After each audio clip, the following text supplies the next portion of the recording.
for joining. We have, I think, only two in the class, Parindu and Tivanka. And is that all? Tarindu and Tivanka, can you hear me? Yes, sir, we can hear you. Okay. So, in the interest of time, until the others join, we will start.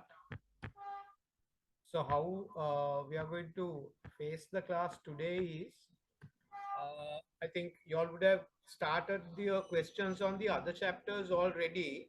So, am I right? Have you all started the questions, doing revisions on other chapters?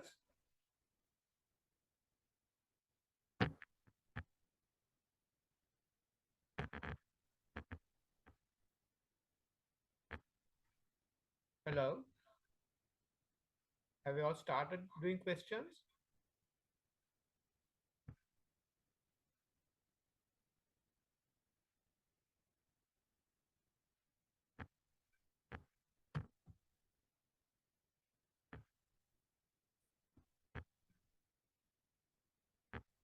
Yes, sir, already started.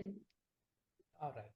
Okay. So, Himali, I will start now, right? Now, since we have Okay, sir, passed you can start. I 30. already put the message to WhatsApp group. They will join. Others will join. Right. Okay.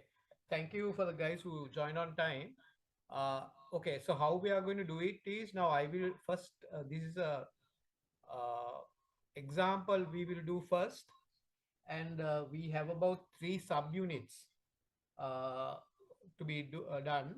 So we have more than I think 80 questions, but I don't think we will be able to do all. So we will try to resolve this about 60 within these 2 hours, right? So now, okay, if we go through the first question, now this is subunit 2, role of internal auditors in the governance. We will come back to subunit 1 because that has more questions. We will try to finish subunit 2 and subunit 3 first, and then come to subunit 1.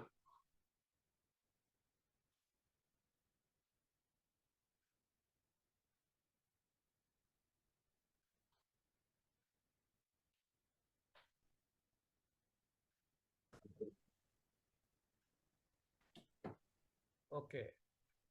Uh, which of the following should be defined in the internal audit plan for an assessment of governance?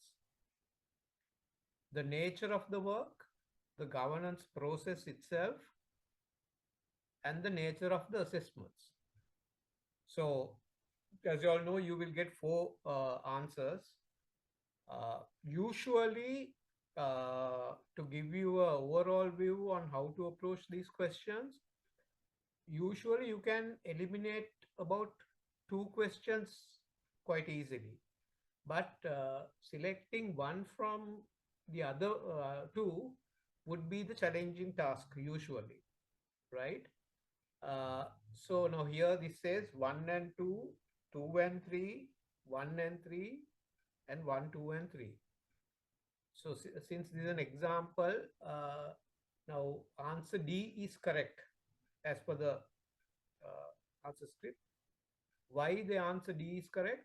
The audit plan should include higher risk governance processes, right? When you look at the plan on the governance audit, it should include high risk governance processes. So it should define one, the nature of the work, what type of work that we will be doing under the governance audit, the governance processes that are included in this governance framework, and the nature of the assessments. So nature of the assessments could be consideration of specific risks, processes, and or activities. So here uh, you have to click the most appropriate, right? So some of you uh, might not be sure, okay, whether all three are correct or all two, one or two only. So here, now this type of a question is usually a bit difficult than selecting a question with straightforward answers, right? So here the answer is D. So from the next question, what we are going to do is I will give you 1 minute to think of the question and answer, and then I will tell you what the answer is with the justification. Okay. In the governance process, the internal audit activity most likely should A.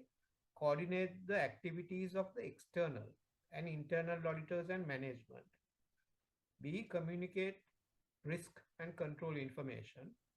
C. Evaluate the process for performance management. D. Promote ethics and values. I'll give you quickly go through this and give me the answer.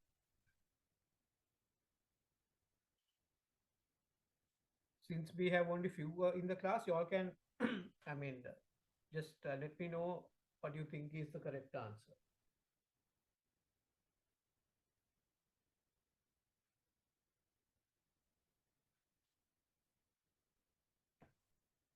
You can even post on the chat.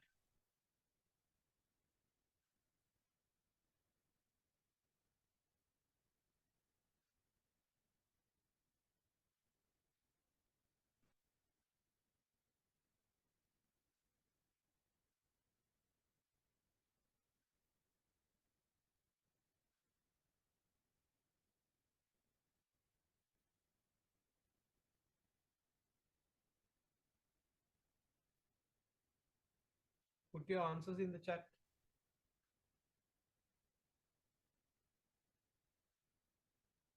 Uh, One person has said that can't hear me properly. Sarani, you're unable to hear me, is it? No, no, can you hear? But is there a possibility to increase the volume? Because I'm not sure whether it's a issue from my end. I'm just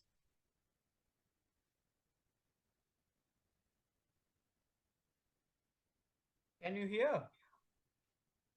it's still the same. I'm not sure whether others can hear. No, Can the can others some? hear me?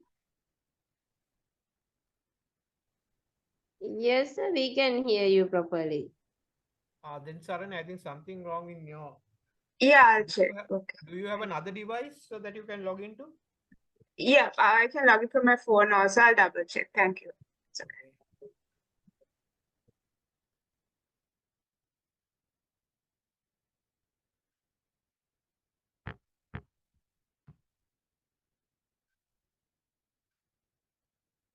Okay, so I've got one answer saying it's D. Sorry, C. Let's see whether it's the correct answer. Yes, answer C is correct. Why is it correct? Okay. The internal audit activity must assess and make appropriate recommendations to improve the organization's governance process.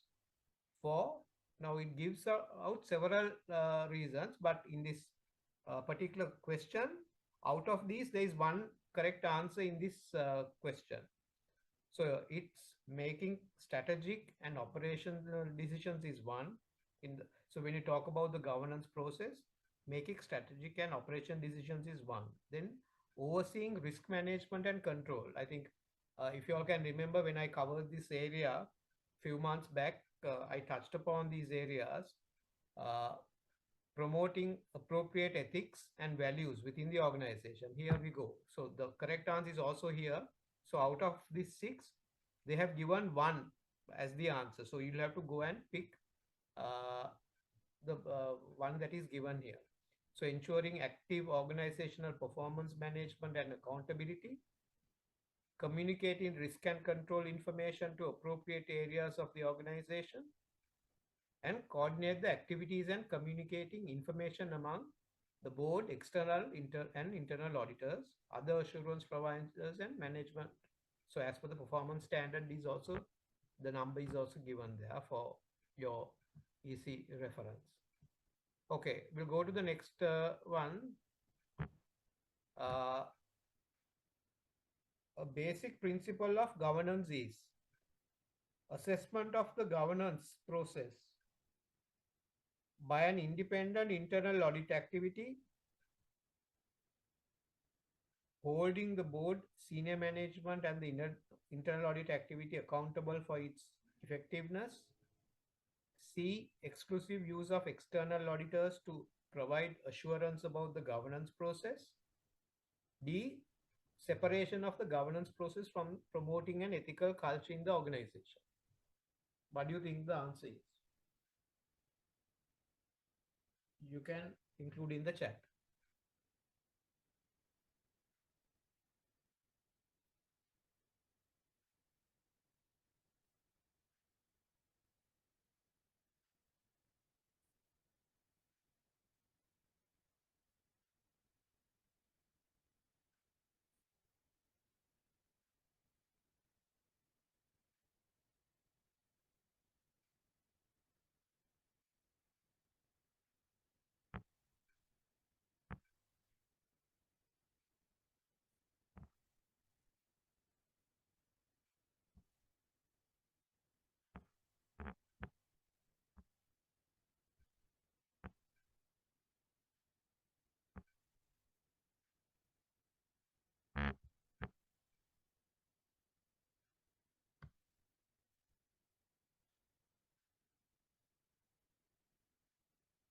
Savali, can you hear me now? Uh, it's a bit low. I mean, volume is a bit low, but yeah, I can hear. It's okay. Right. Okay. So just include your answers in the chat. Okay.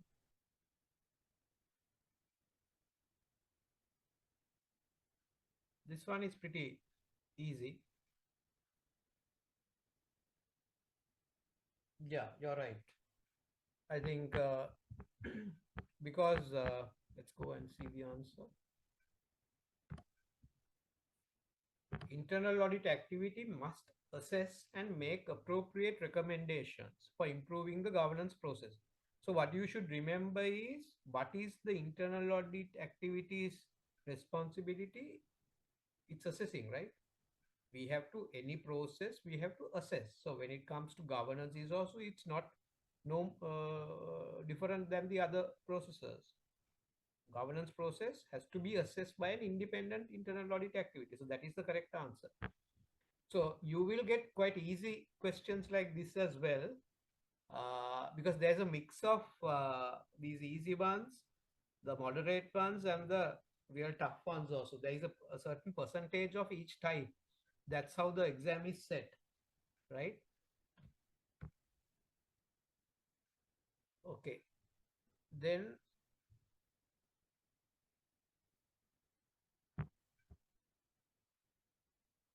okay, try this one. Which of the following should be internal auditor consider when assessing governance?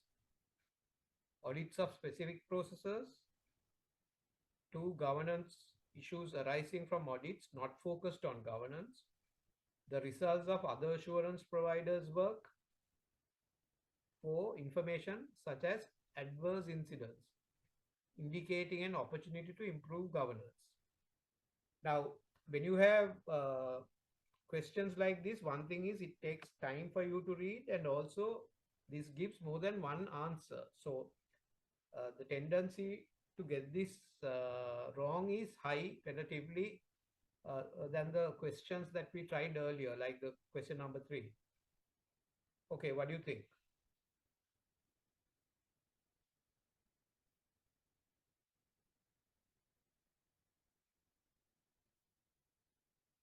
So far, only one person is giving the answers. If others also can try, because we are all here to learn.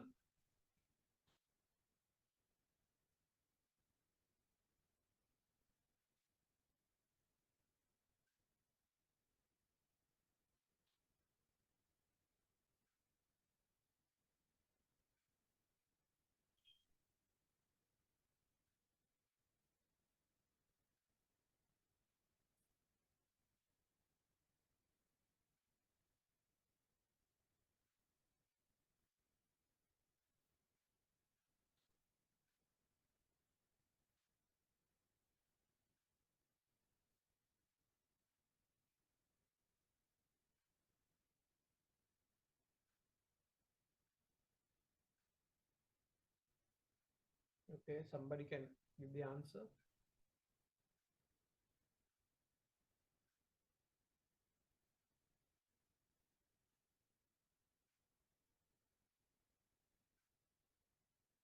So far, what I think you all have got the answers correct.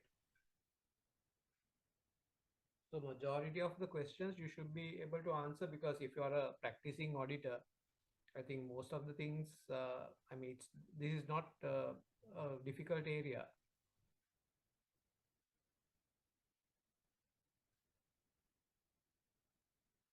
Okay, in the interest of time, we'll go to the answer and see. This is D. So this is all answers are correct. Assessments of governance are likely to be based on numerous audits. The internal auditor should consider: one, audits of specific processes; governance issues arising from audits not focused on governance, right? These are things that we usually do when we go for an audit, right? We actually check any other auditors work as well. Even if second line, now we being in the third line, we will go and check any spot checks or reviews done by other areas as well normally, right? So something similar to that. The results of other assurance providers work, right? This is what I said, second line and third line, and even the external auditors, if they have done any audits, right? Other information such as adverse incidents indicating an opportunity to improve governance. So all these are right. If you haven't any say questions, please speak up.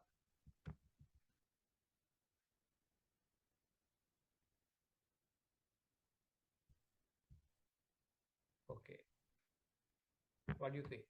Again, most of the questions are like the previous one. The internal audit activity should contribute to the organization's governance process by evaluating the processes through which: one is ethics and values are promoted, effective organizational performance management and accountability are ensured, three, risk and control information is communicated, four, activities of the external and internal auditors and management are coordinated. What do you think?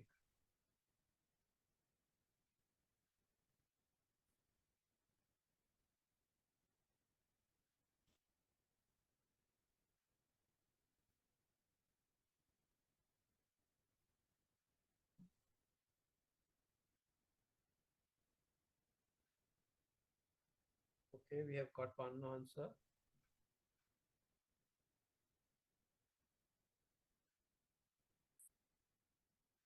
We will go and check.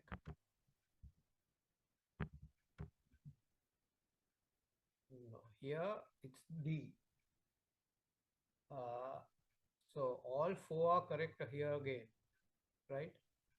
The internal audit activity must assess and make appropriate recommendations to improve the organization's governance processes for making strategic and operational decisions, overseeing risk management and control, promoting appropriate ethics and values within the organization, ensuring effective organizational performance management and accountability, communicating risk and control information to appropriate areas of the organization, and coordinating the activities and communicating information among the board, external auditors. And now I think we did a similar question like this earlier. So out of the 6 points, I think the question has 4 answers. So all these 4 are correct.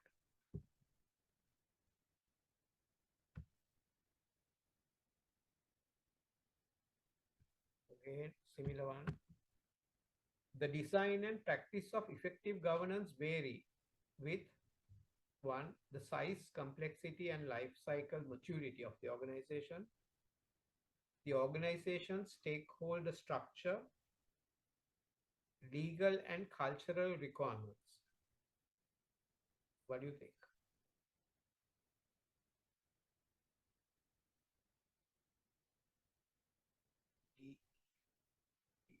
you are saying B.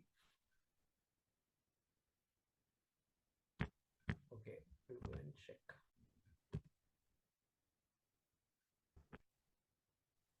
Yes, you're right. The design and practice of effective governance vary with the size, complexity, life cycle. So basically, all three answers are given here. But just remember now, although these few questions that we did have a similar nature and similar answers, what I'm saying is in all these, the correct answer was all three or all four correct. But it's not the case always, right? So here, for the purpose of learning, they have given the questions this way, but remember, there can be cases where only the 2 and 3 correct or 1 and 2 correct, right? But here, from the questions that we did so far, it's all answers correct in most of the questions. Right, good. Let's move on to question 7.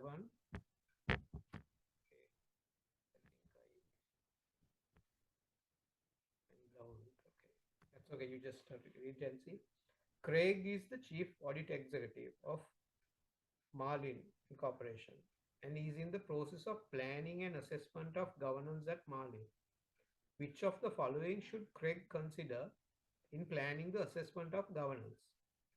Right?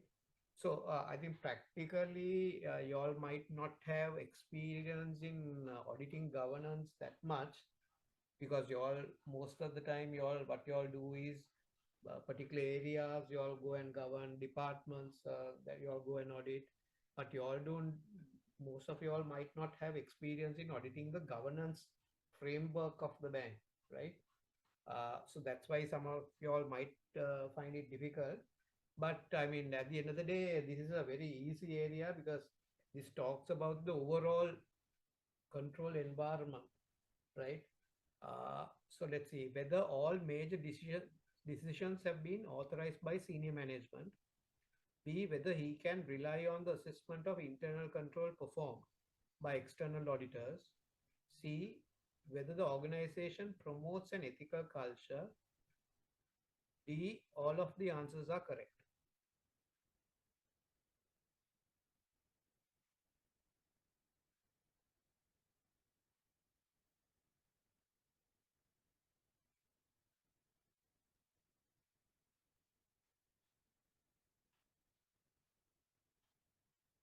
What do you think? We have one saying D. Let's go and see. Answer D is correct again. So CAE should consider the following. So I think all three are given here. So I'm not going to again repeat what is there in the question, because all three have been again given here. So Craig should basically consider all the answers choices when planning the assessment of the governance, right? Again, the answer is all answers are correct.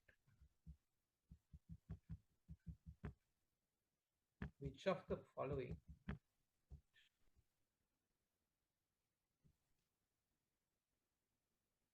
which of the following most likely should be considered in the internal audit activities planning for the assessment of governance?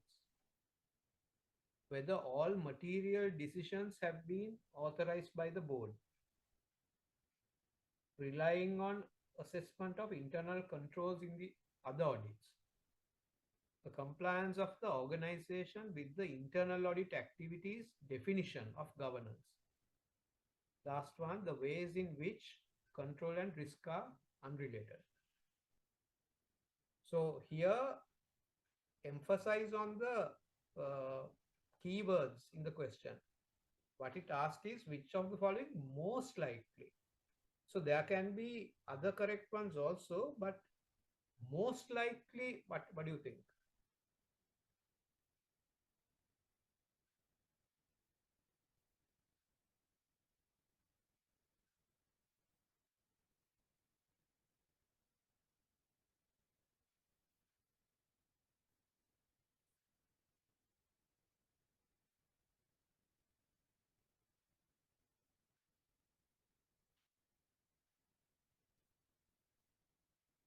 Okay, we have one answer, C.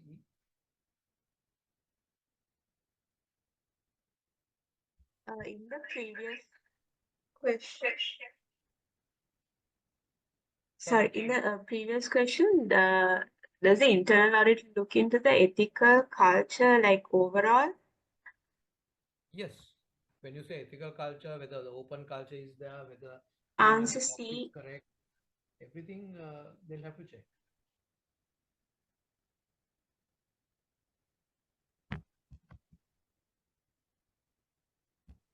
Okay. Here it's answer B. So the chief audit executive should consider the following in planning assessment of governance. An audit should address controls in governance process that are designed to prevent or detect events that could have a negative effect on the organization. Right? That is straightforward. Then controls within governance process often are significant in managing multiple risks. Because if the governance framework itself is not correct, then it can not only have one risk, but it can expose the organization to multiple risks. If other audits assess controls in governance process, the auditor should consider relying on their results, right? So here, uh, out of the three, there is one answer given, that which is part B, relying on the assessment of internal controls in other audits, right? So this is the same way when external auditor comes, they rely on the audits done by the internal audit. So similarly, when the internal audit does an audit, they can always uh, have say rely on the assessments done by, say, if the external audit has been done recently and covered that area, we can actually go and rely on that assessment. Okay, 9. Which of the following are roles of the internal audit activity in best practice governance activities? Report significant audit issues, support the board in enterprise-wide risk assessment, conduct follow-up and report management response to external audit, act as custodian of the corporate assets in the pursuit of positive outcomes for stakeholders. So again, they have given multiple answers. What do you think?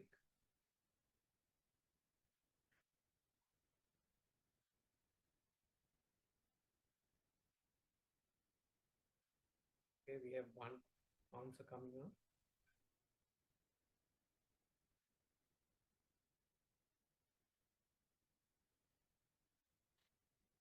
Let's see. Yeah, you're right.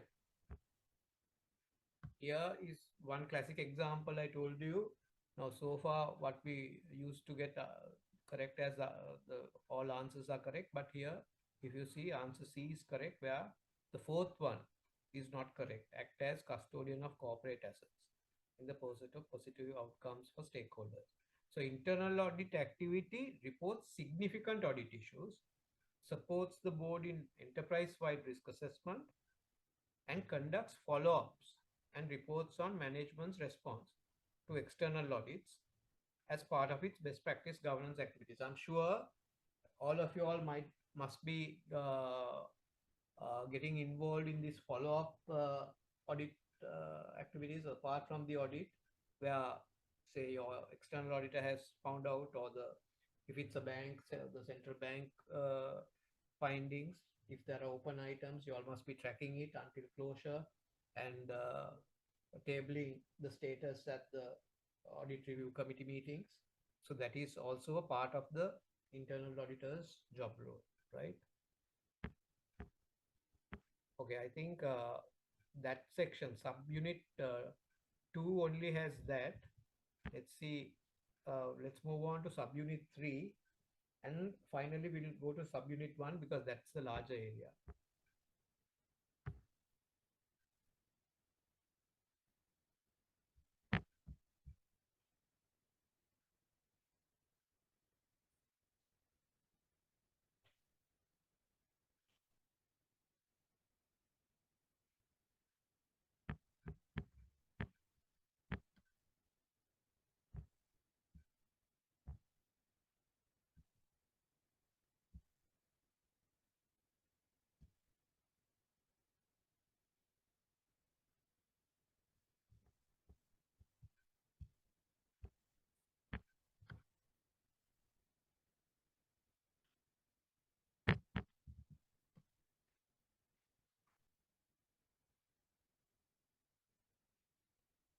Okay, here we have the first one.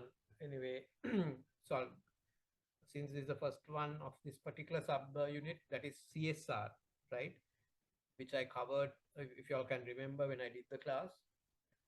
So first one, we'll take it as an example. So example of CSR include all of the following except. Now, this is another type of a question type. So here you will get all the correct answers and there might be one which is not correct, right? Now, although we have highlighted this except word here, in the exam, this word might not be highlighted. So you might miss it. And you might read only the first part of the question saying examples of CSR include the following. And you will quickly go and mark, because usually we can take up to about little over 1 minute for a question. So target to do one question in a minute, then you might end up with some additional time for you to go and reattempt the unsure ones. So here B is correct, where B is the only incorrect answer here, because as you all know, now usually what is the donation? Donation is a activity which is voluntarily done, right? But here, because of a lawsuit, they have to go and settle the settle by way of a donation. So those type of things will not be CSR activities.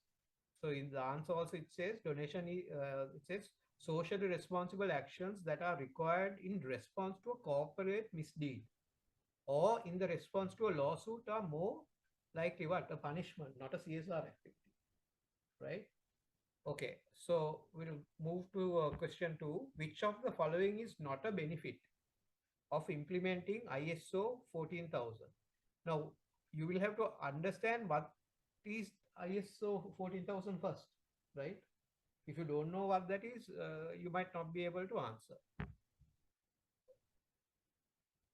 Okay, increase cost of waste management, savings in, yeah, so okay, we have got one answer already.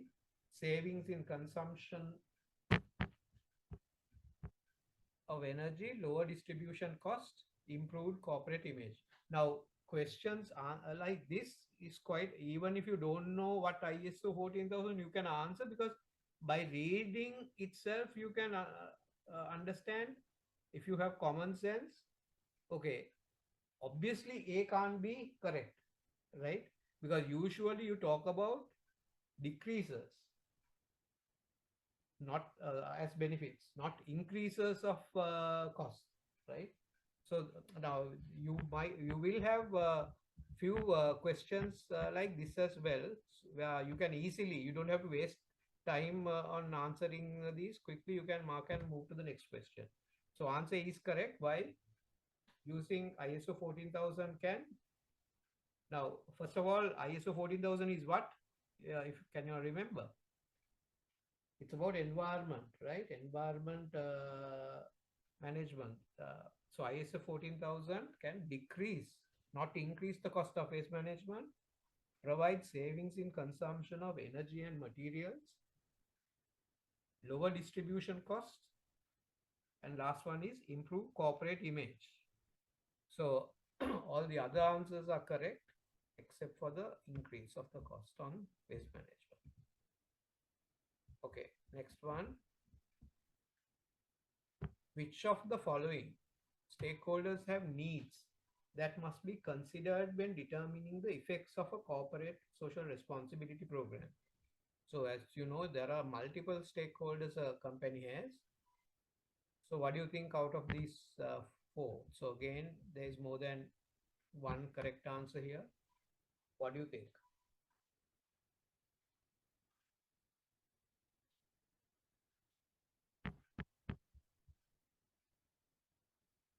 D.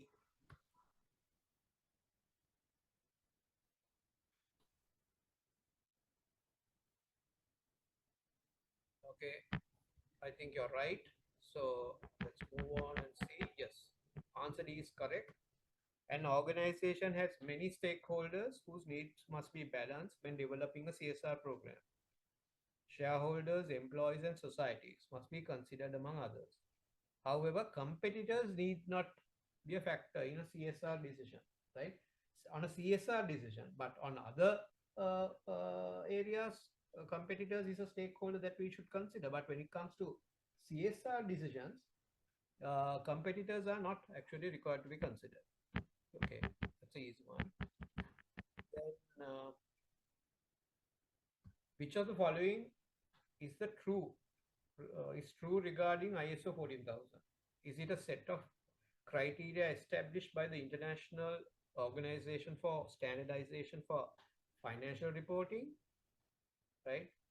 Details certain requirements for environment performance and details the punishments for failing to meet those requirements.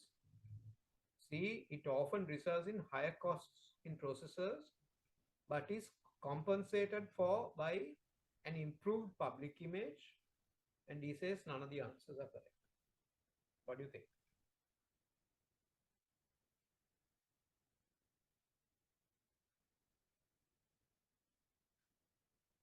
A few minutes ago, I told you what ISO 14000 stands for. So that word is there in this answer. D is not the correct answer. Sorry, D is the correct answer. One person has given the okay. Why?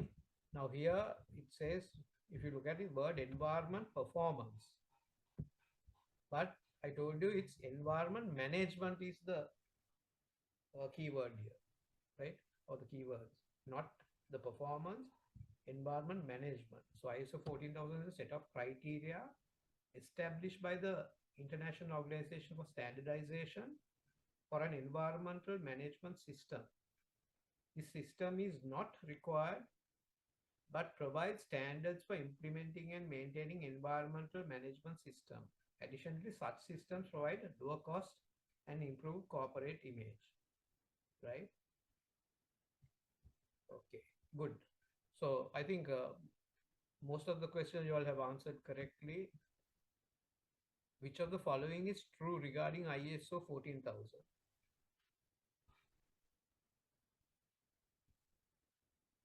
It applies to environment management system. It provides for investigation of violations. It states requirement for environment performance such as effective uses and reductions of waste. It is a set criteria established for a quality management program.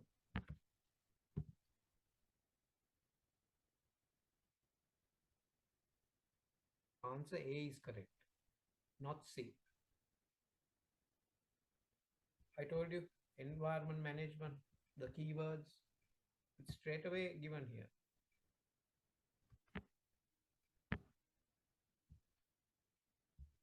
ISO 14000 set of criteria established by again the same answer is given here.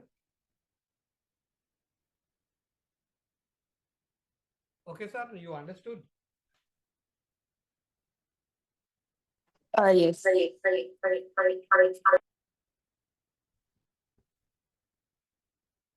Okay, we'll move on. Business ethics scholar Archie B. Carroll has identified 4 responsibilities an organization must fulfill to be called socially responsible. All of the following is correct, I think. I think there's one word missing here.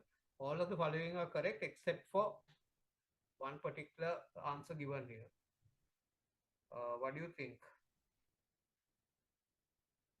Environmental responsibility in consumption of energy, philanthropic responsibility to be a good corporate citizen, economic responsibility to be profitable.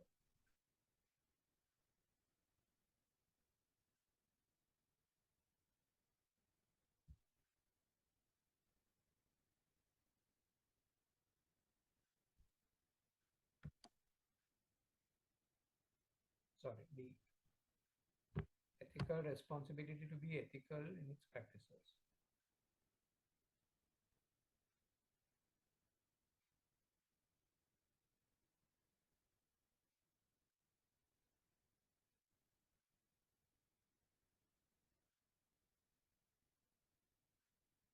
one is wrong here. This one is little bit tricky, right?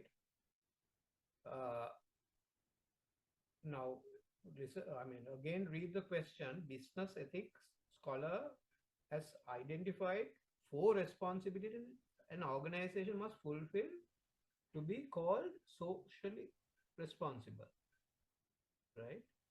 So, four things are required to be called socially responsible. There is a tendency to get this incorrect. Yeah, as I correctly mentioned, I think you have got misled. Sorry, you have correctly basically done it, because now here which we talks about the wrong verb, right? Which is not correct. So I thought when you see environment responsibility, you will quickly consider it as a CSR activity as per this four responsibilities. But you correctly identified that this is incorrect. Uh, why? We will go and see why. Because environment related ones are actually mentioned under ISO 14,000, which we did earlier. So earlier two questions came on that. So here, this is a different theory that this particular scholar has come up with. Four responsibilities in organizations must fulfill. So answer is ISO 14,000 standards are set of criteria established by the ISO for certification of an environment management system. So that is under ISO 14,000, right? So benefits of using ISO 14,000. Again, the answers are given. I think earlier we touched that, reduce cost of waste management and things like that. But here, however, compliance with ISO 14,000 criteria is not one of the four responsibilities under this particular concept, right? That an organization must fulfill to be called socially responsible. What are those? Economic responsibility has to be there to be called as it's a CSR, socially responsible. Second one is legal responsibility.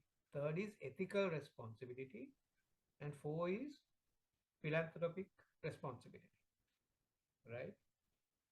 There will be a tendency to get this incorrect.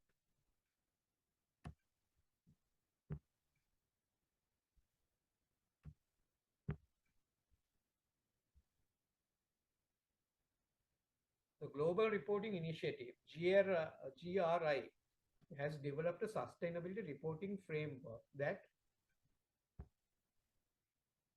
enterprises how to emphasizes how to implement and manage a CSR initiative, provides specific guidance on measuring CSR performance, manage the disclosure of CSR to stakeholders. D provides a forum in which the government can work together to share experiences and to seek solutions to common problems.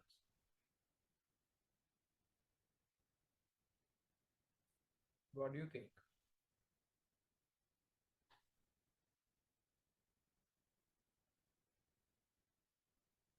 We've got one answer. Yeah, very good. I think I thought that you might get this wrong because initially what comes to our mind is when you see global reporting initiative as I mean when it's a reporting initiative, you might get confused with this disclosure and we all might give answer C. But if you have correctly understood, the GR has developed a sustainable reporting framework that provides specific guidance on measuring CSR performance. Right? Good one. I think you did well on that. So that is on the subunit 3 on the CSR. So now we will move into the last one, which is the main area, subunit 1.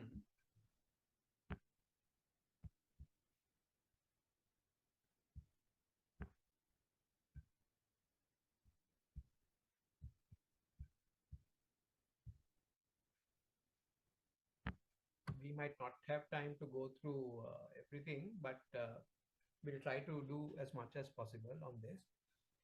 Uh, so this is on the governance principle. Again, first one, you can see the correct answer. The internal audit activity most directly contributes to an organization's governance process by, again, emphasize on the most directly, most, right? So these are keywords that you should keep in mind. So most, then except for, right? Uh, and I will, as we go on, I will explain some other keywords also. For instance, if there are answers like uh, uh, it's the only answer, or all answers are incorrect, or I mean, if there are extreme answers, usually the chances are that particular answer is incorrect, right? So when you practice these questions only, you will realize, because there is a particular way that the examiner throws you the question. So by doing these questions multiple times, it gives you, one thing is, you'll have to be, I mean, very good in your reading ability and understand comprehension part. The other one is the timing. So as I said, if you can keep 1 minute per question, I think you're through. And there will be some straightforward questions that you can, I mean, within half a minute, you can actually give the correct answer. So then you can keep that additional time for longer ones, because sometimes there are long paragraphs that you have to read. And I mean, to read that question itself, that it'll take about 1 minute, right? So you can use the time saved from the others for the questions like those lengthy questions. So here, the internal audit activities most directly contributes to an organization's governance process by identifying significant exposure to risk, evaluating the effectiveness of internal control over financial reporting, promoting continuous improvement of controls, evaluating the design of ethics related activities. So here they have given standard, the standard also, and said D is correct. That is evaluating the design ethics. So I told you, as internal audit, always we are our work evolves around evaluating, right?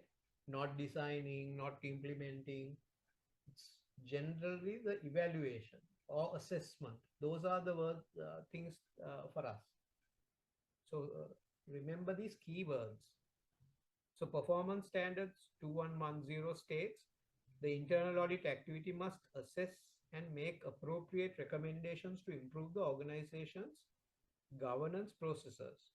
For, and it gives about 6, making strategic and operational decisions, overseeing risk management and control, promoting appropriate ethics and values, ensuring effective organization performance management and accountability, communicating risk and control information to appropriate areas of the organization, coordinating the activities of and communicating information among the board, external and internal auditors, other assurance providers, and management, right? So similar ones we did earlier as well. Thus, so management, the internal audit activity must evaluate the design. So evaluate the design, implementation. So evaluate the implementation, evaluate the design. Not designing, not implementing, but evaluate the design, evaluate the implementation, and the effectiveness of the organization's ethics related objectives, programs, and activities. Okay, we'll do this then. Which of the following correctly classifies governance functions as internal or external? So here there are two given under internal and external. Which one do you think is the correct one? Okay, internal is internal audit, externally is government regulations. Internally is senior management, externally is corporate charter. Internally is privacy laws, externally is external auditors. Internal is corporate charter, external is ethical culture. This is an easy one.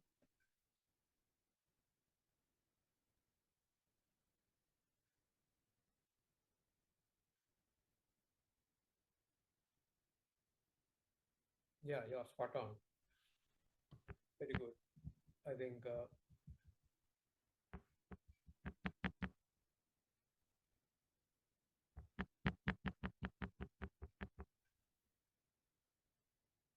answer is correct. Why? Internal corporate governance. Example of internal is corporate governance, and laws, regulations, and government regulations will be always external governance, right?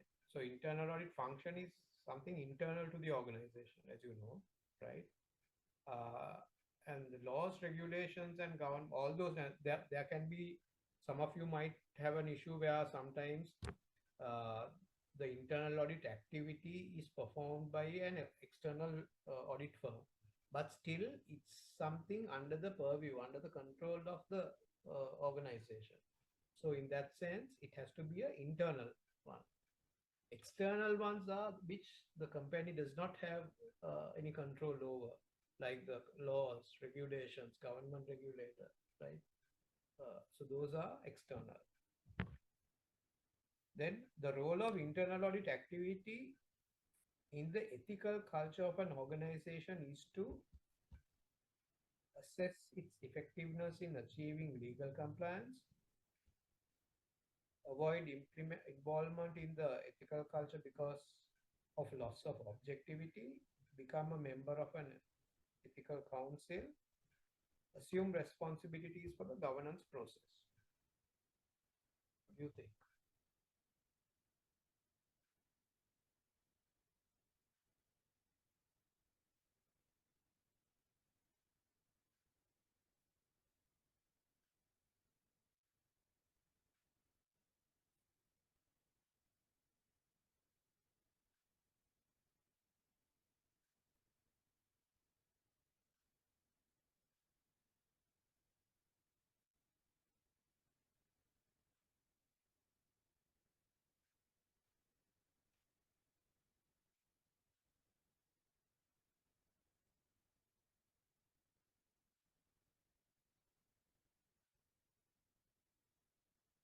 B and a question mark.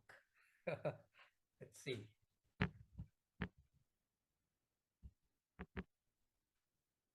A is correct. Why A is correct? The internal audit activity periodically assess the elements of the ethical climate of the organization and its effectiveness in achieving legal and ethical compliance. Remember, when you're doing a corporate governance audit, it's not only ethical the side you have to cover, it's the legal side also. So if you ask, I mean, if you try to understand what is the difference between this legal and ethical is, legal, it's written down law, you have to abide by, right? Ethical is something that might not be written anywhere, but it's the right thing to do, right? In a game of cricket, if you think, okay, legally you can dismiss a batsman if that particular batsman is out of the crease. Legally, under the laws of cricket, you can do that. But ethically, we have seen they don't do it. They just warn the batsman first, and if he repeats only, that will be, I mean, they will dismiss him. So, I mean, that is ethics, right? It's not, going beyond what is mandated by the law, right? So here, out of the four answers, legal compliance, assess the effectiveness in achieving legal compliance is the correct answer, because uh, legal and ethical compliance we have to achieve. So internal auditors therefore evaluate the effectiveness of, among other things, a formal code of conduct and related statements and policies, right? So formal code of conduct and those policies will be written down things. So those have to be checked. Which of the following is a false statement about the role internal auditors in an organization's ethical culture? So false statement. So that means the others are correct. Only one is false.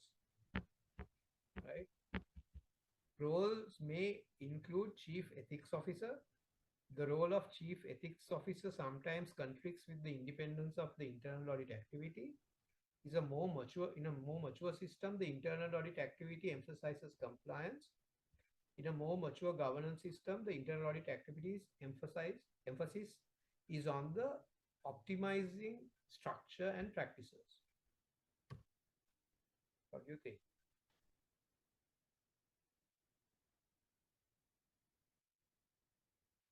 One is incorrect.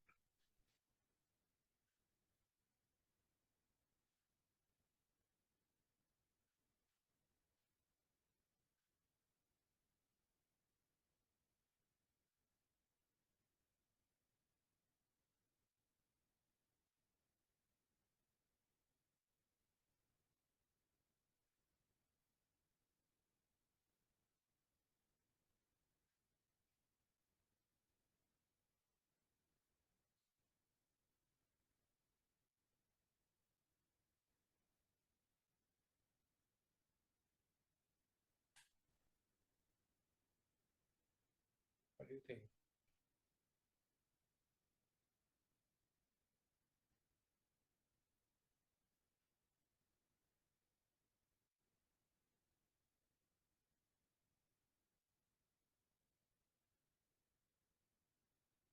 Anybody? Seems correct. No, not exactly. I'll tell you why. Suddenly, you got selected for this expo recently, right? Yes. Sorry, I can't talk. I've logged in from my laptop and my phone. Both. There's a echo. Yes, I got selected. Okay, okay. Then we'll see you on the 6th of February. Yes. Coming for the meeting, yes. Okay, okay, good, good. So you all should take up these additional positions. You will get to meet the veterans in the industry and also kind of good networking opportunities, and also you'll learn a lot. Good. Right. Okay. We'll go and check the answer. Answer C is correct. Right. Why the other answers are incorrect? Now, chief ethics officer. Now, in some countries, we have not seen this that much in the Sri Lankan context. We haven't seen that much of chief ethics officers here, but usually that is combined with the chief audit executive, right? Because they think that he's the most appropriate person to handle the ethics function, because now even now I work for a bank. Now I used to conduct ethics trainings for the newcomers and refresher trainings, right? Being in audit.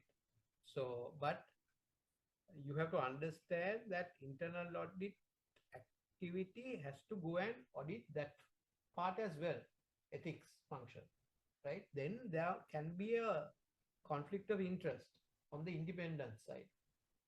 So technically, you can't have a role of ethics, chief ethics officer being the head of internal audit as well. So if you read this, the role of internal audit activity depends on the maturity of the governance system, right?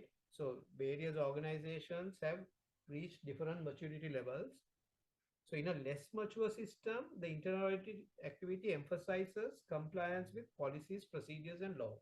So it's like a tick box exercise where, okay, rule number one, are you compliant? Rule number two, are you compliant? So that's a more of a less mature system.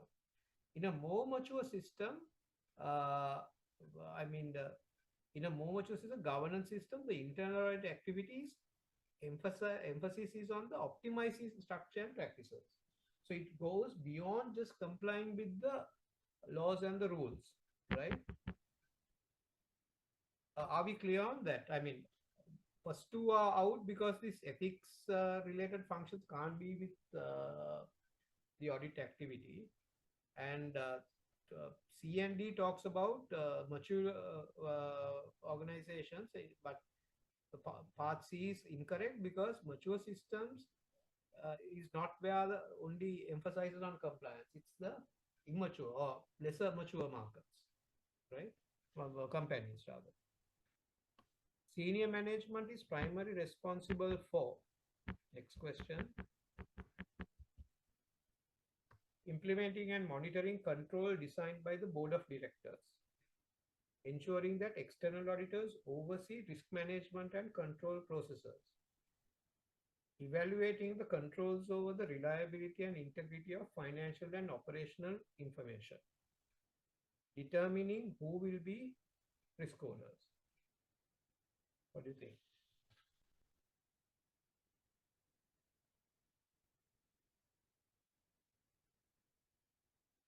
D. Let's see.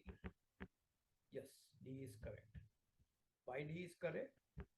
Senior management determines where specific risks are to be managed, who will be the risk owner on a day-to-day basis, then how specific risk will be managed. So where, who, and how. Where the risk, who will be the risk owner, how the risk should be managed. Because of that, determining who will be risk is one of the three answers given there. So I think part D is the correct one. Okay. If you have any questions as to why the other answers are incorrect, please speak up so that I can clear your doubts as to why that particular answer is incorrect. Because in the interest of time, I'm not going and explaining everything because these were detailed, explained in detail during my session, which I had earlier. I think you all have access to the recording, so you all can, if you don't understand a particular area, you all can go and play back.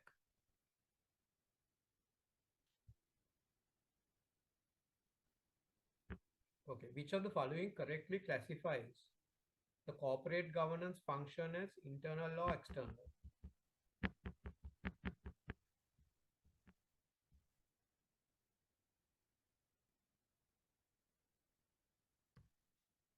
Okay, go through this.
The external government regulations. Let's see.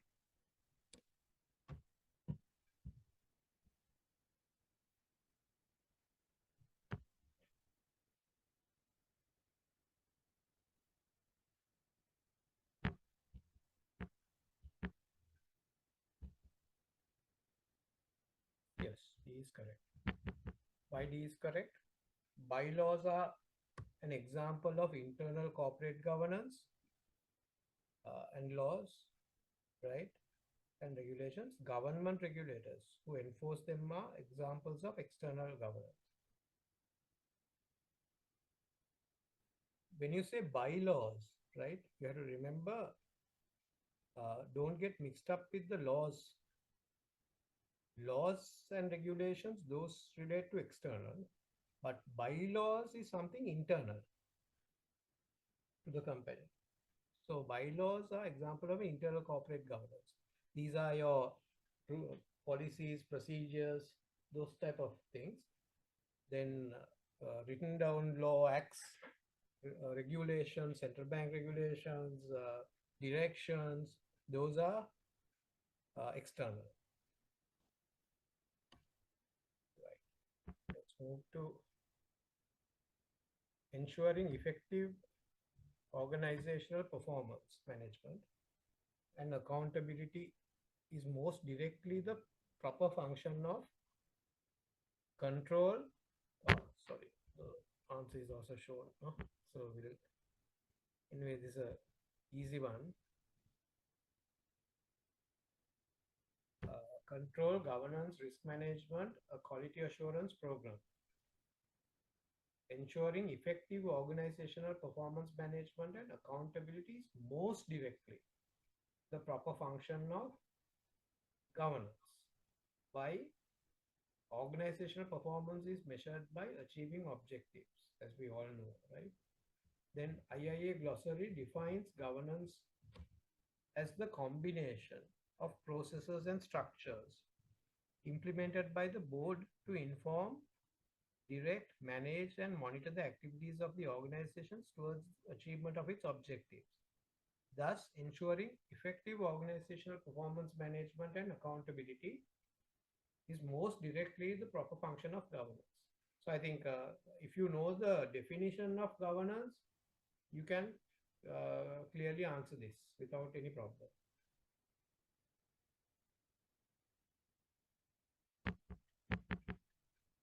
Which of the following should be stated in an organization's code of conduct, vision statement, right? The organization's value and objectives, the behavior expected, the strategies for maintaining a culture inconsistent with legal, ethical, and social responsibilities. So we have a combination of answers.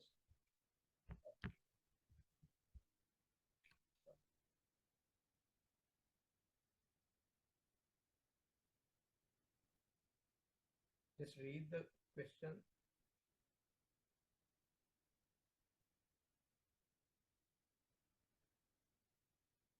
So every organization has a vision statement and also a code of conduct.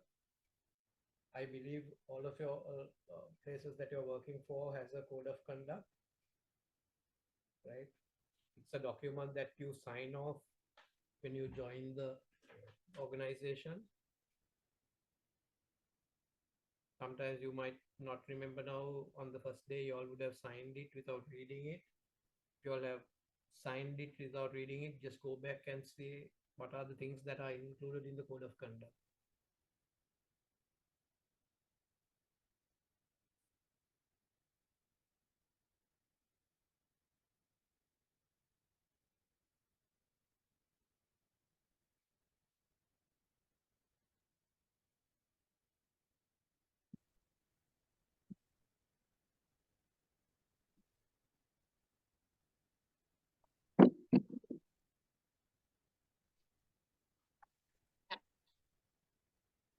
Okay, what do you think?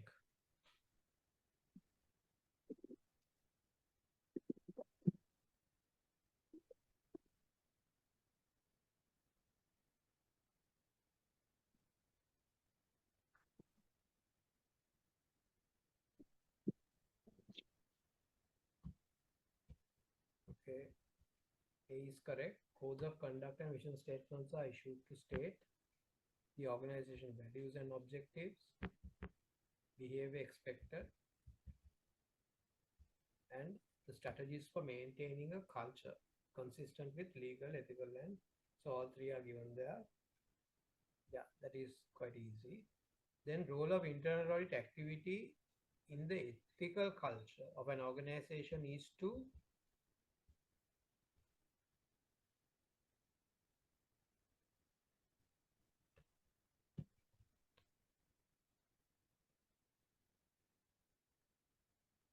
avoid active support of the ethical culture because of possible loss of independence, evaluate the effectiveness of the organization's formal code of conduct, assume accountability for the effectiveness of the governance process, become the chief ethics officer.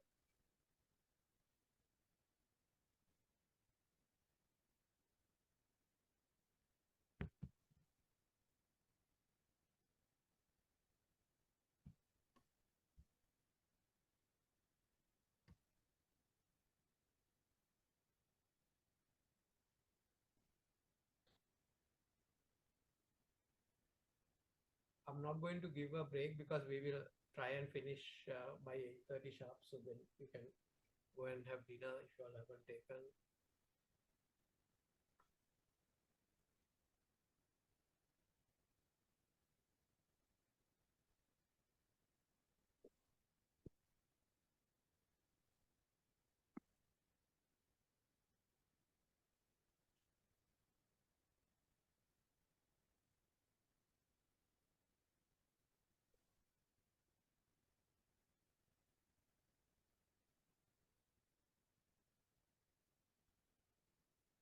An easy one. What do you think?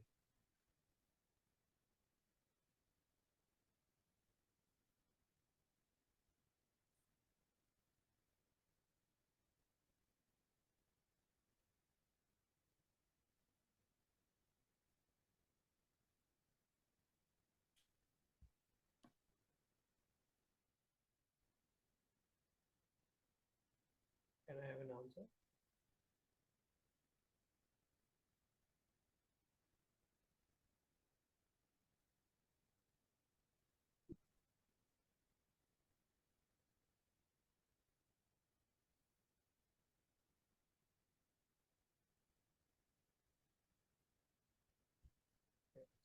C. Also B is correct. Why B is correct? The internal audit activity periodically assesses the elements of ethical climate of the organization and its effectiveness is achieved in legal and ethical compliance.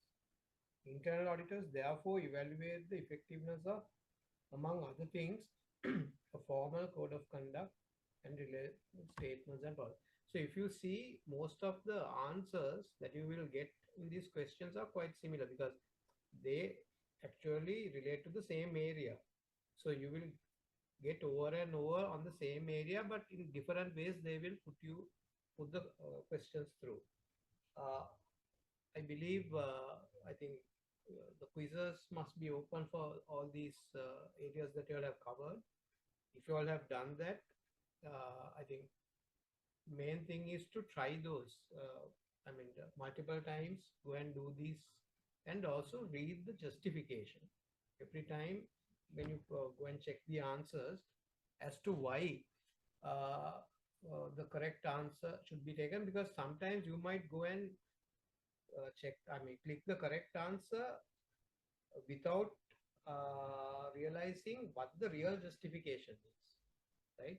So you should always remember uh, the real justification. Which one of the following is not a goal of corporate governance, right? There are several goals on the corporate governance. One is not a, right, complying with society's legal and regulatory rules, providing an overall benefit to society, reporting fully and truthfully to stakeholders, maximizing executive compensation. Yes, when you get the answer like this, I think it's straightforward. You don't need to know anything on the governance. It's common sense.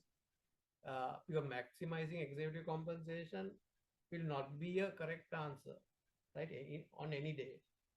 So there will be very straightforward questions like this as well. Answer D is correct. Governance practices may use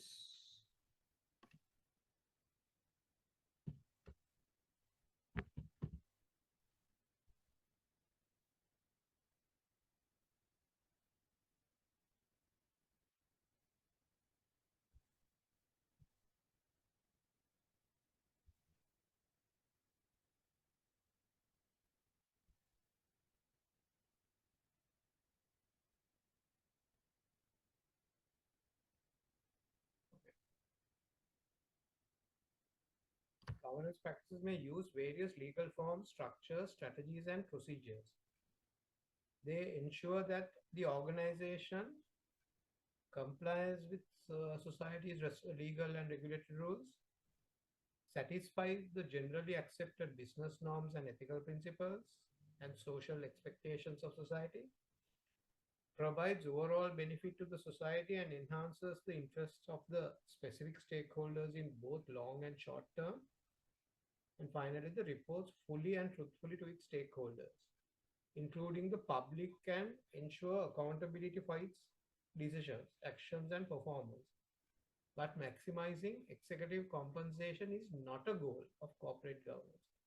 I think I shared the corporate governance presentations uh, with you all earlier. I'm sure you all would have got it by now.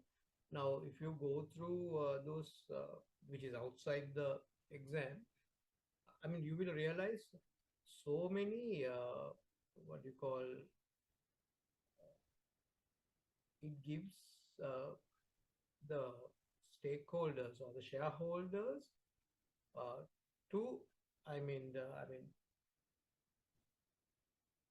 the organizations are supposed to more and more, when you compare with the years, few years back, reports fully and truthfully to stakeholders. That is one key theme coming from it, because so many disclosures have come up in the new under the new corporate governance rules, right? So transparency is improving day by day once you disclose, so that the end stakeholder is protected, right? Right. Which of the following is most likely an internal audit role in a less structured governance process, right? There are more structured governance processes as well as less structured. So here in this sentence, the keyword is less structured. So as I told earlier, every question will have one or two keywords, right? Which of the following is most likely? So again, most is one keyword. Likely an internal audit role in a less structured governance process, right?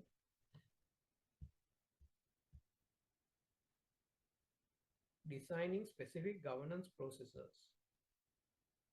Playing a consulting role in optimizing governance practice and structure.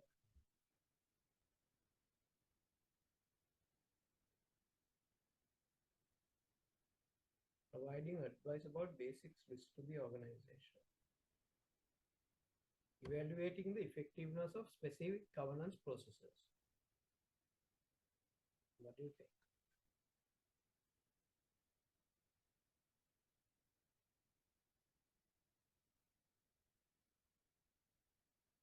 Okay. So saying BA.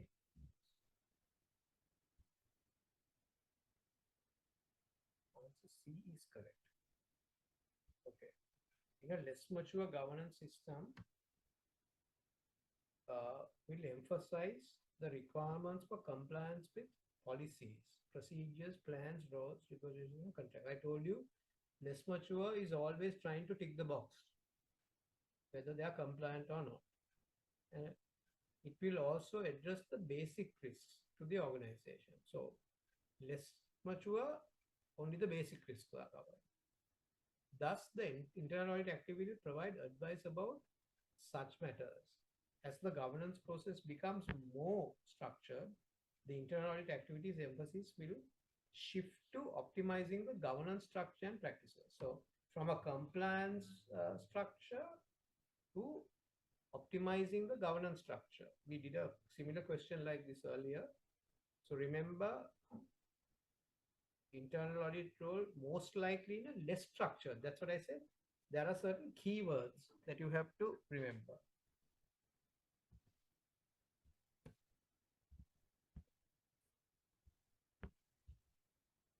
Which of the following is a situation in which an internal auditor's role of chief ethics officer conflicts with the independence attribute of the internal audit activity?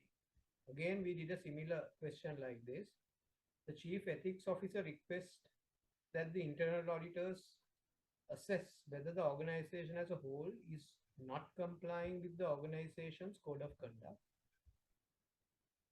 The chief ethics officer informs the board of recommendations made by the internal audit activity regarding the organization's compliance with the code of conduct. The chief ethics officer processes and implements a new whistleblower program for the organization. I know, I'm sure you all have whistleblowing programs in your organizations. The internal audit activity informs the chief ethics officer that the organization is in compliance with all laws and regulations. So here you have to read quite a lot.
What do you think?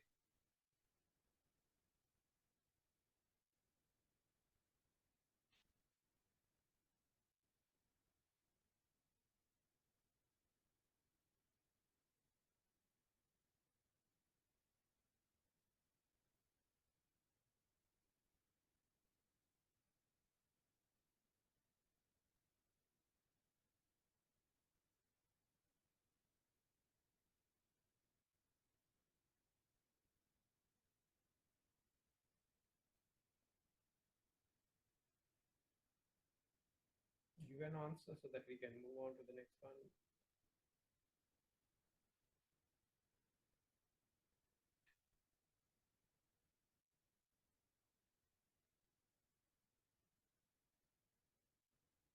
Why is this difficult?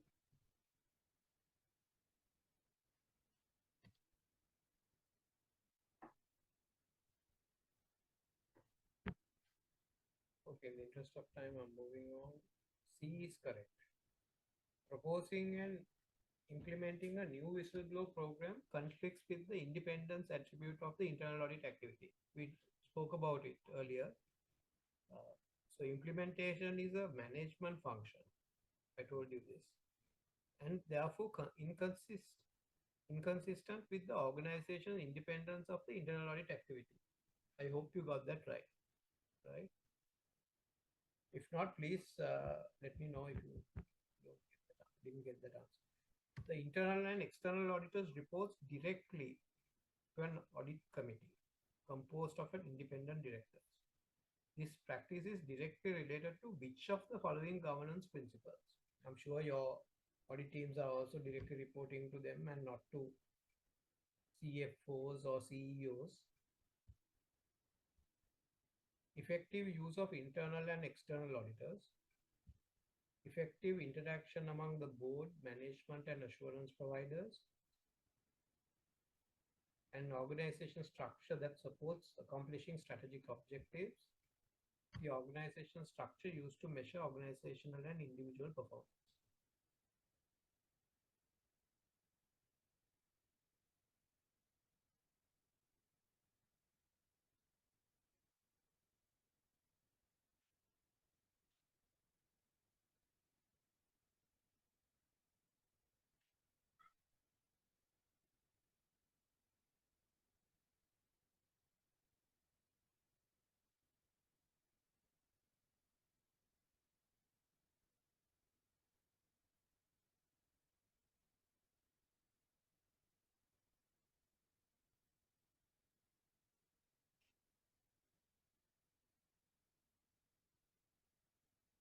What do you think?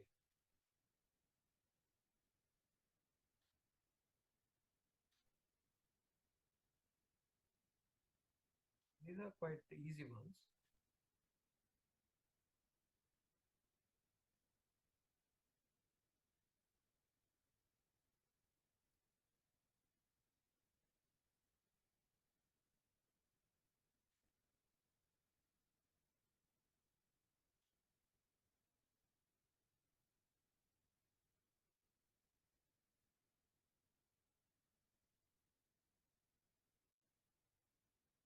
Can we have an answer?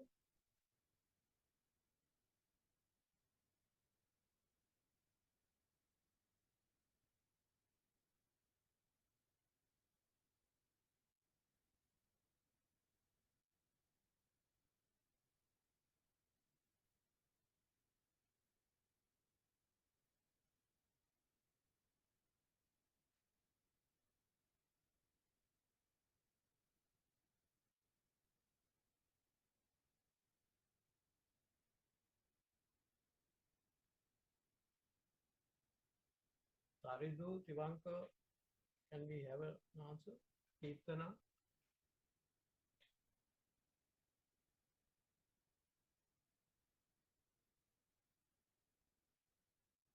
I hope you all can hear me.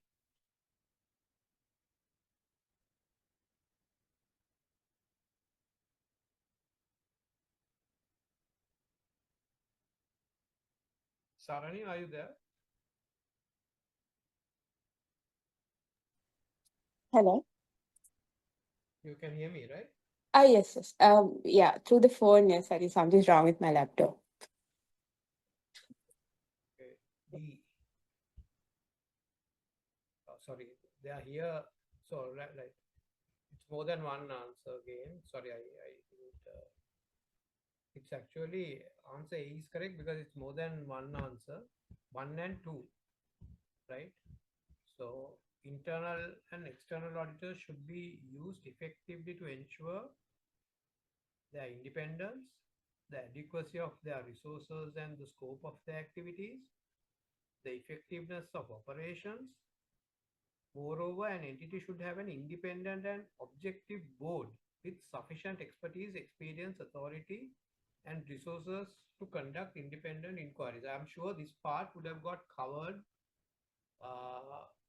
when Ashen also touched his area, because this is a basic principle or a standard in internal auditing, giving the internal audit function the independence, and also it talks about the board, independent and objective board with sufficient expertise, right?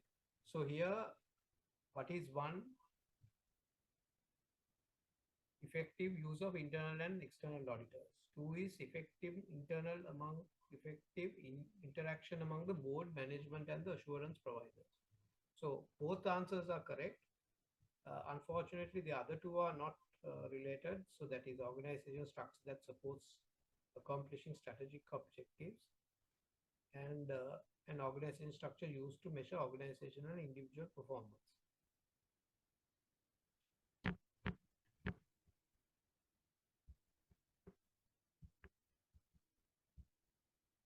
Governance should help ensure that the objectives of an entity's stakeholders are met. Stakeholders include employees, regulators, suppliers, and customers. 1 and 4, 2 and 3, 2, 3 and 4, 1, 2, 3 and 4.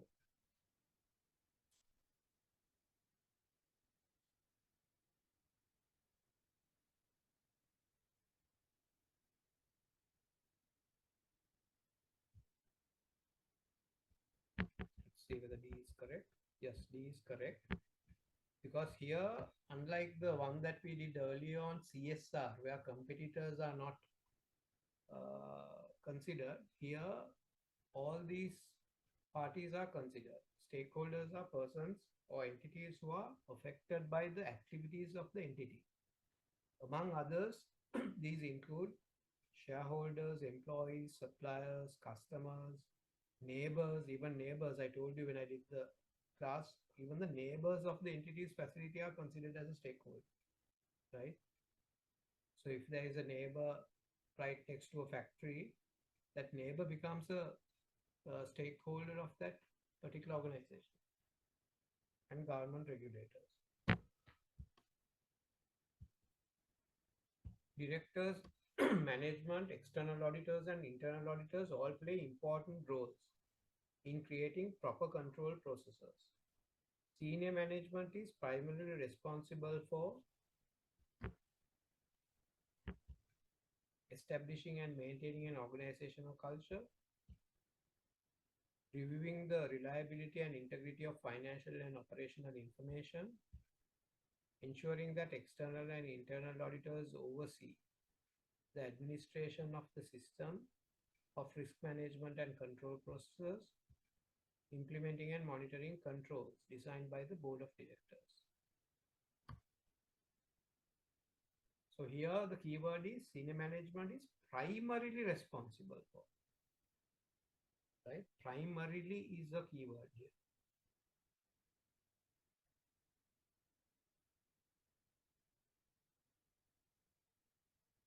And see whether answer A is correct. Yes, A is correct. Why? Management plans, organize and directs the performance of sufficient actions to provide reasonable assurance that goals and objectives will be achieved. Management periodically reviews its objectives and goals and modifies its processes to accommodate changes in the internal and external conditions. Management also establishes and maintains an organization culture, including an ethical climate that foster control. So establishing and maintaining an organizational culture is one of them. So the answer A is correct. You're right. Which of the following statements regarding corporate governance is not correct? So all other three are correct. Corporate control mechanism include internal and external mechanisms. The compensation scheme for management is part of the corporate control mechanisms. The dilution of shareholders' wealth resulting from employee stock options or employee stock bonuses is an accounting issue rather than a corporate governance issue. The internal audit of a company has more responsibility than the board of the company's corporate governance.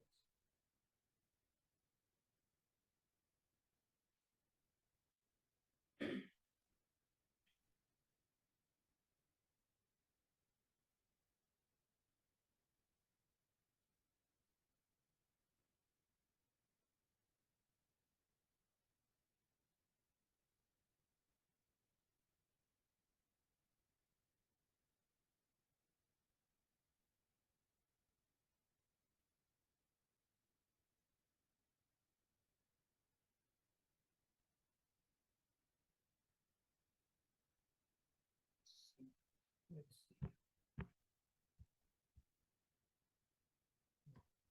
Unfortunately, its answer D is correct. See why all wrong. Governance is the responsibility of the board. Internal auditor's responsibility is to assess the governance process and make appropriate recommendations for improvement. I told you, evaluate, assess. Those are the things that directly applicable to internal audit activity. Right? But governance is the responsibility of the board. We can go and assess the responsibilities or the governance process, but governance itself is the board's responsible. They are the main responsible party when it comes to governance. Which of the following statements about the organization governance is true? Only one is true here. The internal auditor has more responsibility than the board for organizational governance. Right? The same answer given on the earlier one. Governance functions are internal but not external.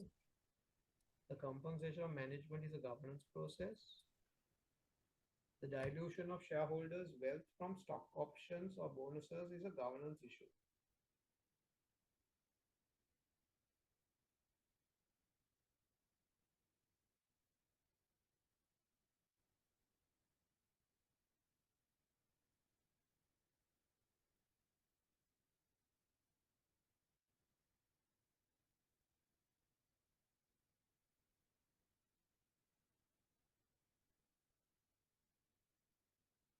B.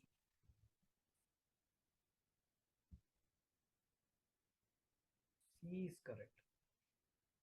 Why did we go wrong on this? Management's compensation is a part of the control environment, specifically the human resource element. Governance applies to all organizational activities, including risk management and control. So management's compensation is a part of the control environment.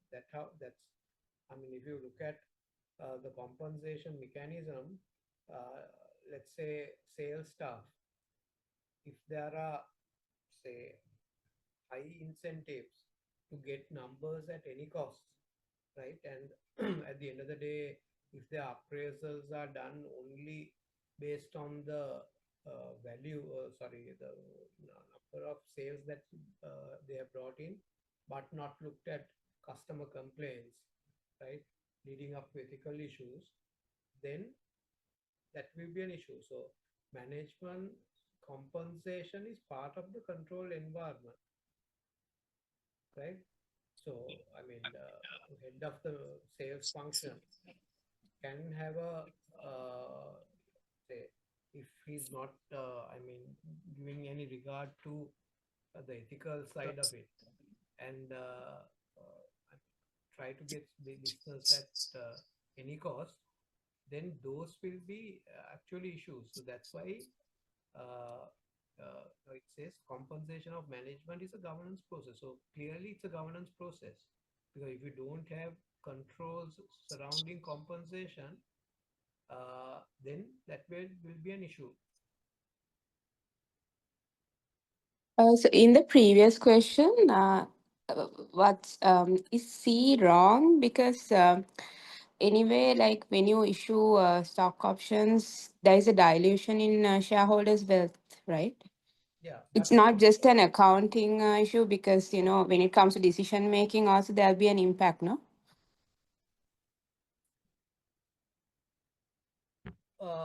so what you're saying is yeah, it should be a corporate governance issue than an accounting issue. Is that what you're saying? No, no, it's not just an accounting issue, but it is a corporate governance issue as well, because when it comes to decision making, like there'll be more shareholders, no? When you issue more stock options. Yeah, but then now those decisions are not taken by one party. No.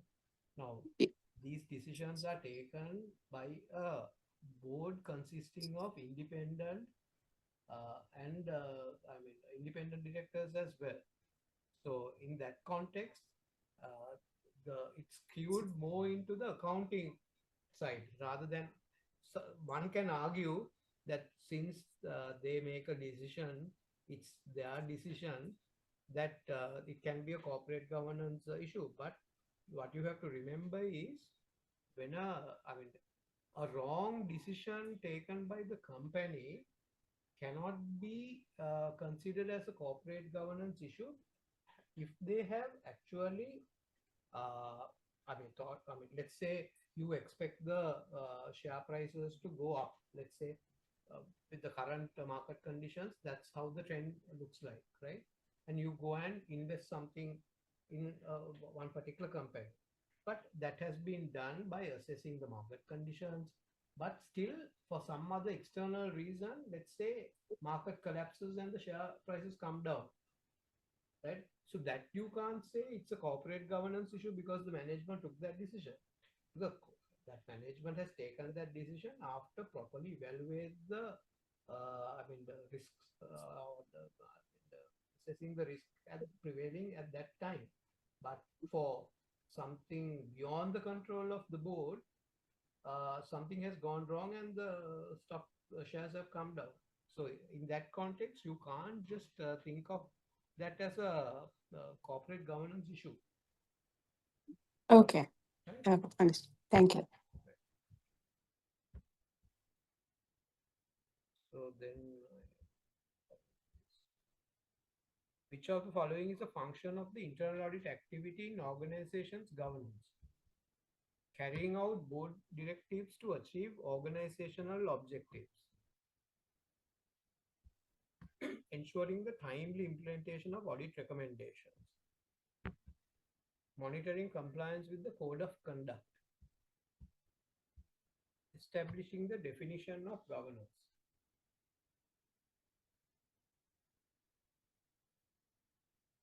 This is the function of the internal audit activity.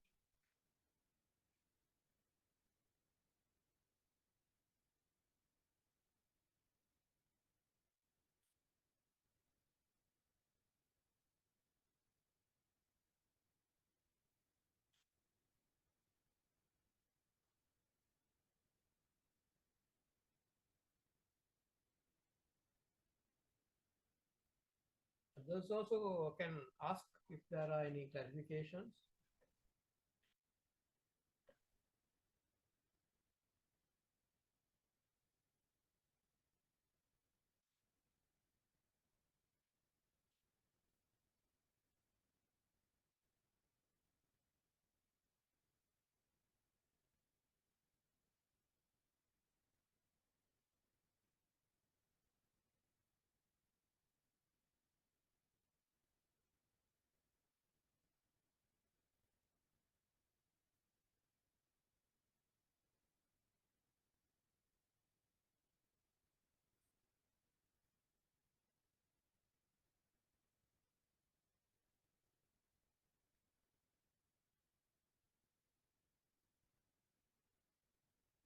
What do you think?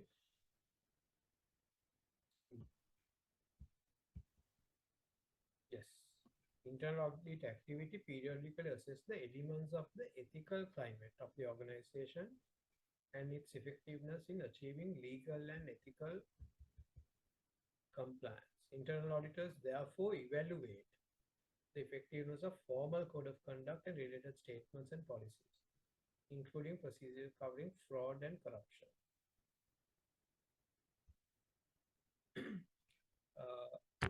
Guys, I think as internal auditors, we have to really focus on this fraud aspect and the corruption aspect also.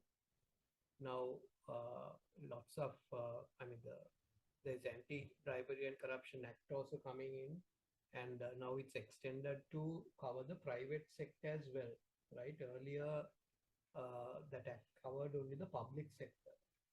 But if you all can follow Transparency International, right? They have a LinkedIn page and Facebook page. If you can go and follow that, they recently published a book on private sector related bribery and corruption, right? And there are certain videos also that they have developed.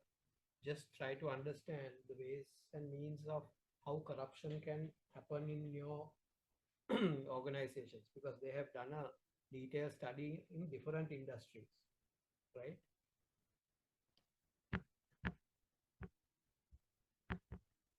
A code of conduct was developed several years ago and distributed by a large financial institution to all its officers and employees. What is the internal auditor's best approach to providing the board with the highest level of comfort about the code of conduct? Fully evaluate the comprehensive of the code of compliance with it and report the results to the board. Fully evaluate organizational practices for compliance with the board and report to the board. Review employee activities for compliance with provisions of the code and report to the board. Perform test on various employee transactions to detect potential violations of the code of conduct.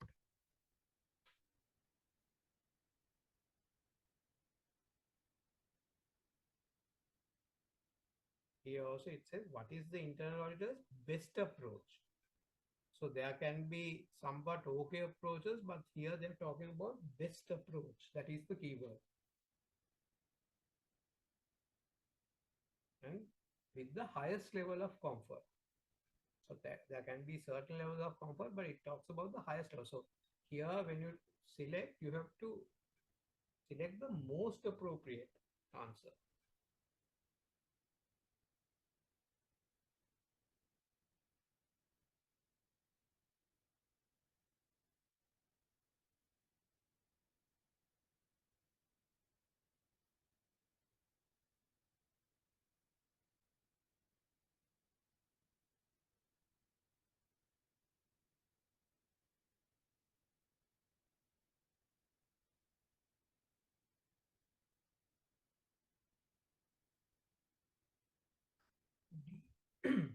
Only Saran is answering. Others have gone for dinner, or A is correct. You're right. When evaluating a code of conduct, it is important to consider two items: comprehensiveness and compliance. The code should address the ethical issues that the employees are expected to encounter and provide suitable guidance. The internal auditor also must consider the extent to which employees are complying with the standards established. I'm not sure whether I mean, although you might be having a code of conduct and you all get that sign off at the onboarding stage, I'm not sure whether there are any refreshers done. What you all can do is, if it's not there, you all can propose to the HR now at least to have these in by way of e-learning. You can have a e-learning module developed for code of conduct, the key points, right? 10-minute, you can have certain videos on ethics and code of conduct, so that these refreshers have to be repeated every, let's say, once in 2 years, so that existing staff also gets reminded, because by the time that he got into the organization, he would have been at very junior level, and things that he was supposed to follow, he would have forgotten by the time he became a manager. So, periodic educational awareness should be there on the code of conduct. In an assurance of engagement, what is the internal auditor's responsibility for evaluating ethics related activities? Evaluate their design, implementation, and effectiveness. Evaluate only the design of ethics related activities. Review employee activities for compliance with provision of the code. Perform test on various employee transactions.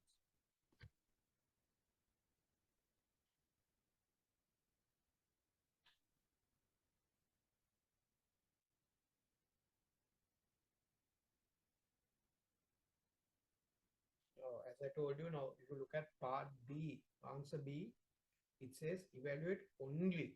Now, I told you, if the answers suggest these extreme words, most of the time those answers are incorrect, right? Let's see whether A is correct. Yes, A is correct. In the Internal previous audit question, sorry, sorry. no, in the previous question, so it says fully evaluate, right? So, as internal audit, are we in a position to like fully evaluate on anything? Sorry. No, in From the previous 19, it says fully evaluate the A or B comprehensiveness. you're talking about? A. Both says fully evaluate, A and B. Fully evaluate the comprehensiveness of code and compliance with it, and report the results of the board. Because it says fully evaluate, only I wasn't sure because So you what we have to your give issue was 100% absolute guarantee. assurance versus Yeah, something like that. partial assurance. Here, no, here what they say is on the comprehensiveness of the controls code of compliance. No. So what here, it does not say that you have to do 100% absolute assurance. Here, what they're focusing is whether the code of compliance comprehensiveness. It's on the comprehensiveness of the code of conduct. So here you can that fully evaluate word is okay to use here, because you're talking about the comprehensiveness of the code of compliance, one particular area. So Okay. that is fine. Okay, right. But I mean, I think how what you think and how you think is good. I think it enlightens the other students also in the class, because I mean, there will be all these questions coming up. So if you all can ask, it will benefit the others as well. Thank you, Sarani, for that. What are the major components of governance? strategic direction, oversight, regulation, ethics.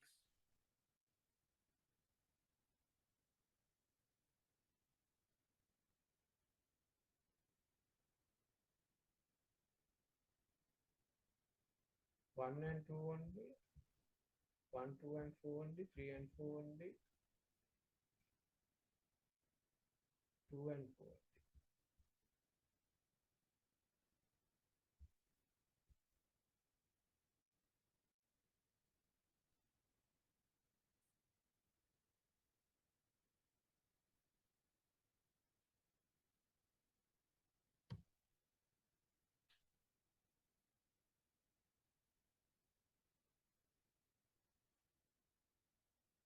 Usually these type of questions are little bit difficult than the others because there are more than one correct answer.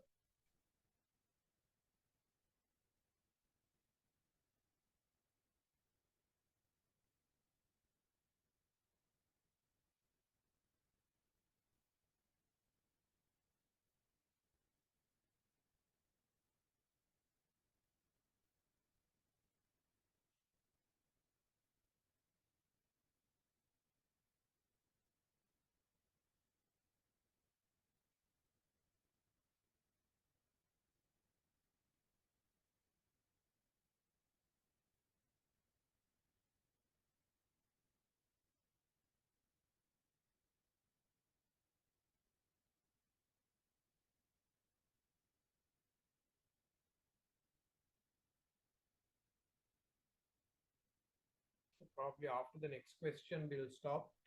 This has about 55 questions, I think. Y'all can, I mean, we have picked up this from the quizzes that we have given you all. So if you all do the quizzes of these relevant areas, by default, you will cover what have been given here. And as you all know, at the end, there will be 3 mock exams. So again, in those mock exams, these questions will be tested. Okay, answer is correct. Major component of governance are strategic direction and oversight. Strategic direction determines the business model, overall objectives, the risk appetite, the limits of the organizational conduct, elements of oversights are, right? The risk management activities of senior management and the board. Then internal and external assurance activities. Oversight is the component to which risk management and controls are most likely to be applied. It is therefore the component with which internal auditing is most concerned. Oversight.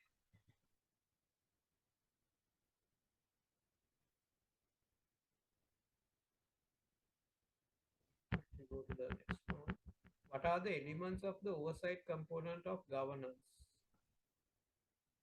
The business model, limits of the organizational conduct, external assurance, and internal auditing.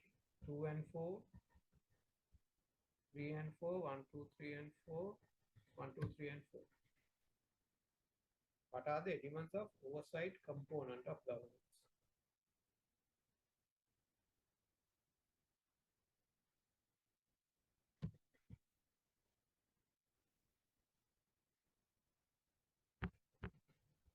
C.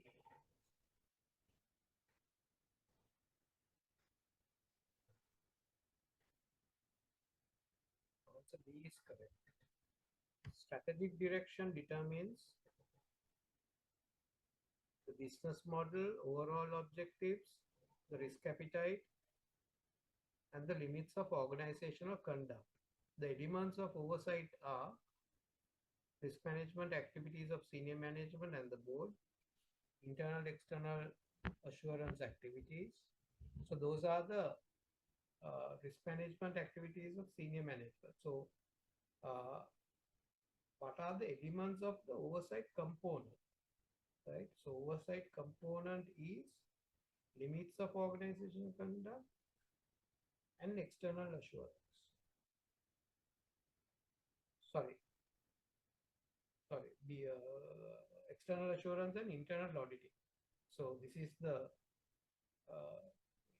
activity of what you perform plus the assurance given by the external auditors, right? So if you go through, I think there are, I mean, we have about questions up to, yeah, about 55 questions.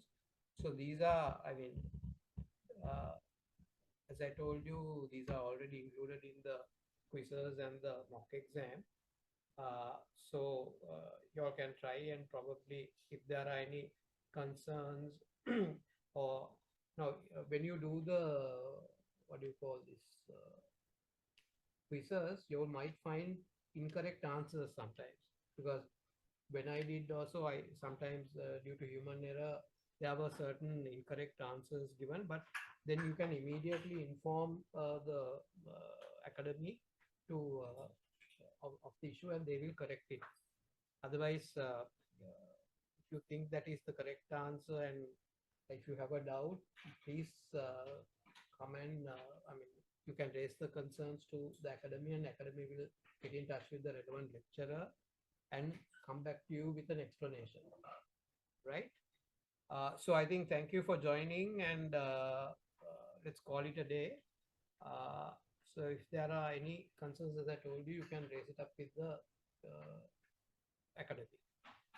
Okay, thanks guys for joining. Have a good night.